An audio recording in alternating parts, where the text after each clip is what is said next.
It is true that old habits die hard, and ever since Rwanda and Uganda went to Congo in the late 90s to early 2000 and discovered the influence, the power, and the money that comes from them having to loot and sell Congolese minerals, they have always found ways to go back. And that's why we have M23. And in this video, I'm going to do my best to prove that every time there is this resurgence of this M23, Rwandan export of coltan and tantalum and tin shoots. And if you Google the top 10 exporters of coltan in the year 2023, looking for results for the year 2022 to 2023, you'll find Rwanda topping. It will be responsible for a third of all coltan and tantalum exports in the world, worth more than 400 million US dollars. That's what it will be, because if you look for the same data from 2013 to 2015, which was the year after M23 in 2012-2013, you find that the same happened. Rwanda sold record-breaking volumes of these minerals. And before you break your fingers rushing to the comment sections to say that I'm being biased, look at the demands the M23 are issuing. They are saying that they blame the Congolese government for failing to honor an agreement to integrate the M23 fighters into the Congolese army.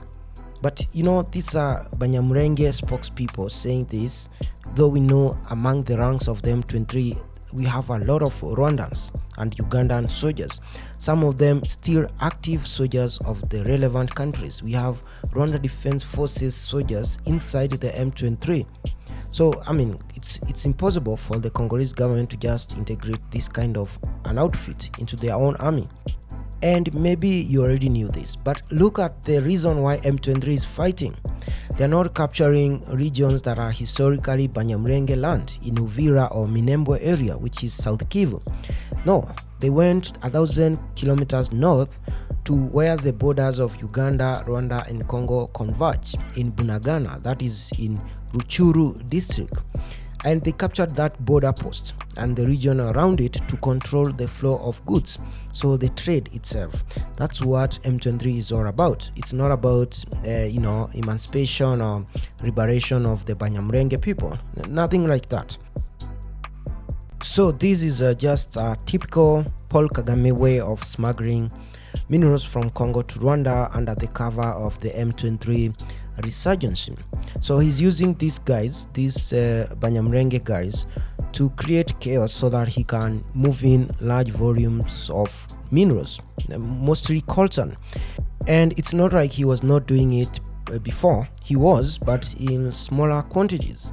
But now I think the demand out there has gone up. Now that NASA wants to send people to the moon, they may need a lot of coltan and tantalum to make capacitors for their space shuttles.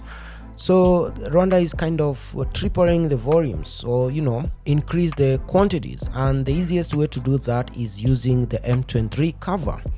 And it's not me who is saying this. According to a UN group of experts reports that came out in June 2021, Rwanda continues to steal the Democratic Republic of Congo's mineral wealth, and they go ahead to say that it smuggled minerals from DRC which end up in Rwanda, from where the minerals are transported by Rwanda Air to overseas markets, including Dubai and Hong Kong. And to support their claim, the UN report mentions a case where they intercepted a truck loaded with 24 sacks of coltan at the Goma-Lubavu border. This truck was headed to Rwanda. And all these things are connected. There's no conspiracy theory. For example, last month, Rwanda Air was in the news because they were launching their first dedicated cargo plane, a 737-800, a very expensive plane. So my first thought was, what goods does Rwanda export that require air travel? Perishable goods. But then the answer is this mineral, the coltan, the tantalite. This plane will be used to export these minerals to get to their destination as fast as possible. And now that M23 is providing those minerals,